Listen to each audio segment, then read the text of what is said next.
IAS institute నిర్వహిస్తున్న all India scholarship exam pass అవ్వండి. 2 years ఫీజులో 50% మాత్రమే పే చేయండి. వెనక్కి తగ్గినట్టే తగ్గి మళ్లీ దూసుకొచ్చింది ఫెంగల్ తుఫాన్. నైరుతి బంగాళాఖాతంలో గురువారం వరకు స్థిరంగా కొనసాగిన తీవ్ర వాయుగుండం శుక్రవారం నాటికి పెను తుఫాన్గా మారింది. శుక్రవారం ఉదయానికి ముప్పు తప్పినట్టే కనిపించిన తర్వాత క్రమంగా తుఫాన్ రూపాంతరం చెంది 2 రాష్ట్రాలు ఒక కేంద్రపాలిత ప్రాంతంపై పంజా విసురుతోంది.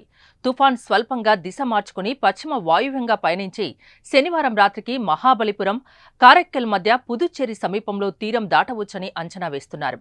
ఆ సమయంలో గంటకు 70 నుంచి 80, అప్పుడప్పుడు 90 కిలోమీటర్ల వేగంతో బలమైన గాలులు వీస్తాయని విశాఖ తుఫాన్ హెచ్చరిక కేంద్రం తెలిపింది. ఈ కారణంగా పలు జిల్లాలకు రెడ్ అలర్ట్ను జారీ చేసింది. తమిళనాడులో 12 జిల్లాల్లోనూ, ఆంధ్రప్రదేశ్లోని 4 జిల్లాల్లో రెడ్ అలర్ట్ జారీ చేశారు. ఆంధ్రప్రదేశ్లోని చిత్తూరు, నెల్లూరు, అన్నమయ్య, తిరుపతి జిల్లాలకు భారీ వర్షాలు పడతాయని అక్కడ రెడ్ అలర్ట్ని అధికారులు జారీ చేశారు. ఇక్కడ అధికారులు అప్రమత్తంగా ఉండాలని, లోతట్టు ప్రాంతాల ప్రజల్ని సురక్షిత ప్రాంతాలకు తరలించాలని వాతావరణ శాఖ అధికారులు ఆదేశాలు జారీ చేశారు. అలాగే శనివారం ఉదయం నుంచి ఆదివారం ఉదయం వరకు ప్రకాశం, కడప జిల్లాలో భారీ నుంచి అతి భారీ, అనంతపురం, శ్రీ సత్యసాయి జిల్లాల్లో అక్కడక్కడ భారీ వర్షాలు, దక్షిణ కోస్తా, రాయలసీమల్లో అనేక చోట్ల, ఉత్తర కోస్తాలో పలుచోట్ల వర్షాలు కురుస్తాయని తెలిపారు.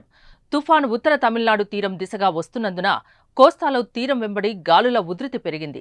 శనివారం దక్షిణ కోస్తాలో గంటకు 70 నుంచి 80, అప్పుడప్పుడు 90 కిలోమీటర్లు, ఉత్తర కోస్తాలో 45 నుంచి 55, అప్పుడప్పుడు 65 కిలోమీటర్ల వేగంతో గాలులు వీస్తాయి.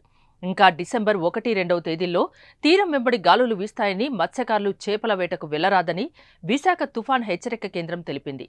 తమిళనాడు, పుదుచ్చేరిలో 3-4 రోజులుగా అతి భారీ వర్షాలు దంచికొడుతున్నాయి.